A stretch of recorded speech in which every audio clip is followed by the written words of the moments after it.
tata cara pembagian warisan. Kita sering kembali kepada ikhlas, ghida, atau karena itu kakak yang paling tua nanti dia yang atur. Ya. Tapi inilah kita berharap dari pelajaran ilmu yang kita dapat di hari ini terkait belajar tentang warisan, kita sudah sedikit banyak memahami. Mungkin kalau orang-orang tua kita dulu tidak mengajarkan kita seperti itu, kita yang sekarang sudah bisa. Salah satunya yang kayak tadi Ustadz bilang, mungkin pula malam ini sudah mulai belajar tulis simpan di bawah tempat tidur. Tapi ketika tulis ya sudah bisa membayangkan apakah besok anak bangun. Tapi tulis wasiat ingatan.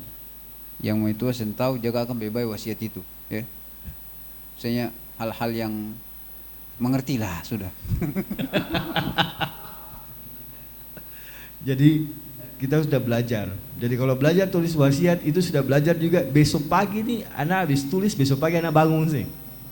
Atau tulis selesai dan innalillahi wa inna ilaihi rajiun. Tapi itulah mungkin kita dari situ sudah bisa belajar supaya satu saat mungkin kita tidak membebankan anak cucu kita dengan pertama bagaimana nanti pembagiannya. Anak cucu kita tidak membuat masalah satu saat nanti terkait warisan-warisan ini. Jadi Bapak Ibu jamaah, semoga apa yang kita dapatkan di sore hari ini sampai hingga isya saat ini menjadi ilmu yang akan bermanfaat bagi kita kelak ketika kita meninggalkan dunia ini. Seperti yang dibilangkan oleh Ustadz tadi, kita datang tanpa beban, kita pergi pun tidak meninggalkan beban untuk orang-orang yang kita sayangi, untuk anak cucu kita pada satu saat nanti. Semoga apa yang kita pelajari di hari ini menjadi ilmu, menjadi bekal kita, sehingga kita menjadi orang-orang yang akan bermanfaat pada satu saat ketika kita tiba pada saatnya Allah memanggil kita untuk selamanya. Semoga pertemuan kita ini menjadi berkah. Allah memberikan pahala kepada Bapak Ibu yang masih duduk sampai saat ini, karena saya tahu ada beberapa teman di BRI sebenarnya masih harus kerja tapi masih duduk untuk bersama-sama dengan kita di sore hari ini hingga malam. Ustadz, terima kasih banyak untuk apa yang sudah disampaikan. Kepada Ustadz Saiful, makasih banyak juga Ustadz sudah menjadi imam sekaligus untuk kita sholat isya nanti bersama. Pak Eko, saya dari Ketua Majelis Ta'lim Al-Mulk mengucapkan terima kasih banyak kepada Pak Eko dan teman-teman dari BRI Kantor Cabang Ambon yang sudah memberikan tempat, meluangkan fasilitas yang luar biasa, megah seperti ini untuk kita bersama-sama melaksanakan kegiatan kita di sore hari ini. Saya mohon maaf apabila dalam pembicaraan saya dengan Ustadz tadi ada kekurangan. Saya sebagai manusia saya tidak sempurna, saya memang banyak kekurangan untuk beberapa hal. Saya mohon sekali lagi dimaafkan.